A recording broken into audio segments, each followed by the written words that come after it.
আলহামদুলিল্লাহ আপনাদের তিল তিল অবদানে আজকের আপনারা যে ফসল পেতেছিলেন তার ফলে বহুত পয়সা দিয়েছেন। অনেক মানুষ আছে না খেয়েও দিয়েছে, মাদ্রাসায় পৌঁছে দিয়েছে।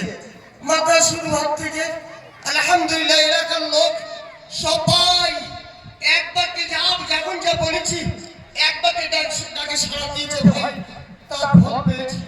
আমাদের জন্য দোয়া করুন, আগামীতে যেন আরো বেশি বেশি খেদমত করে পাকা হাফেজ বানাতে পারি, ভালো আলেম তৈরি করতে পারি, এলাকায় মুক্ত তৈরি করতে পারি।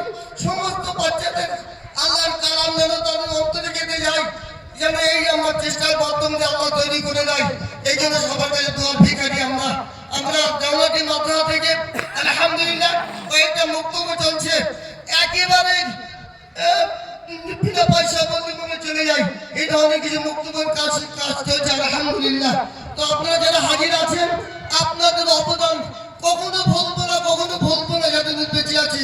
আপনাদের কাছে যা চেয়েছি আপনারা তাই দিয়েছেন, খাবার জন্য চেয়েছি আপনারা খাবার দিয়েছেন।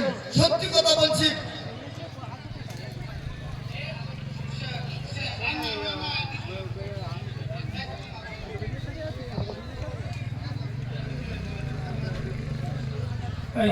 আলহামদুলিল্লাহ আমাদের ছেলেরা পাগড়ি পেয়েছে। হযরত মাওলানা মুফতি আফফান সাহেব দাওয়া বরকাতুহু, মুফতি ফরহাদুল সাহেব দাওয়া বরকাতুহু, মাওলানা শরীফ সাহেব দাওয়া বরকাতুহু, তাই মঈনুদ্দিন সাহেব দাওয়া বরকাতুহু, মাওলানা কাইয়ুম সাহেব থেকে অনেক ওলামারা আছেন যাদের মাধ্যমে তারা পেয়েছেন আলহামদুলিল্লাহ। এখন আমাদের সামনে বক্তব্য রাখবেন জনাব হযরত মাওলানা মুফতি কারি আফফান সাহেব দাওয়া বরকাতুহু উল আলিয়া। তার জ্ঞানগর্ভী বক্তব্য আমরা শ্রবণ করব, আর আমি ইনশাআল্লাহ বাংলা ভাষায় অনুবাদ করব।